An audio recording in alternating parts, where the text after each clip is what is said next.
मुंबई पुणे द्रुतगती मार्गावर टँकरचा ब्रेक फेल झाल्याने अपघात। मुंबई पुणे द्रुतगती मार्गावर आज सकाळी 10 वाजताच्या सुमारास एक संभाव्य भीषण दुर्घटना थोडक्यात टळली।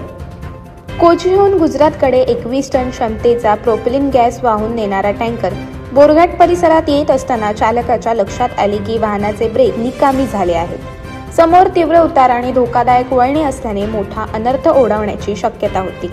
मात्र चालकाने प्रसंगावधान राखत रस्त्याच्या कडेला असलेल्या आरसीसी रिटेनिंग वॉलला जाणीवपूर्वक धडक देत टँकर नियंत्रित केला। त्यामुळे टँकर जागीच थांबला आणि मोठी दुर्घटना टळली। या घटनेची माहिती मिळताच महामार्ग वाहतूक पोलीस बोरघाट, IRBची पेट्रोलिंग, देवदूत यंत्रणेची fire brigade, delta force, Maharashtra सुरक्षा बलचे जवान तसेच हेल्प फाउंडेशनची टीम आणि पेट्रोलिंग वाहनांचा ताफा घटनास्थळी दाखल झाला। सुरक्षेच्या कारणास्तव मुंबईकडे जाणारी वाहतूक काही काळ पूर्णतः बंद ठेवण्यात आली होती। हेल्प फाउंडेशनचे केमिकल एक्सपर्ट धनंजय गीत यांनी टँकरची तांत्रिक स्थिती, दाब गळतीचा धोका आदी बाबींची तपासणी करून सुरक्षिततेची जबाबदारी सांभाळली। क्रेन आणि पुलरच्या सहाय्याने टँकर अपघात स्थळापासून सुमारे 2 किलोमीटर अंतरावरील मोकळ्या जागेत हलवण्यात आला। RTOचे अधिकारी रावते यांनी वाहनाची तांत्रिक तपासणी केली।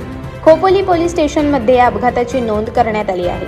सदर टँकर ओढणारे वाहन पूर्णतः निकामी झाले असून दुसऱ्या वाहनाच्या सहाय्याने टँकर गुजरातकडे रवाना करण्यात येणार आहे। अलीकडच्या काही दिवसात प्रोपिलिन गॅस वाहतूक करणाऱ्या वाहनांच्या सलग दुर्घटना चिंतेचा विषय ठरत आहेत। उतारावर ब्रेक फेल झाल्यानंतर वाहन अनियंत्रित झाले असते तर मोठ्या प्रमाणावर जीवितहानी आणि पर्यावरणीय नुकसान होऊ शकले असते। या पार्श्वभूमीवर धोकादायक रसायनांची वाहतूक करणाऱ्या वाहनांवर कडक तपासणी, नियमित फिटनेस चाचण्या आणि संबंधित कंपन्यांनी विशेष सुरक्षा उपाययोजना तातडीने राबवण्याची गरज अधोरेखित केली आहे।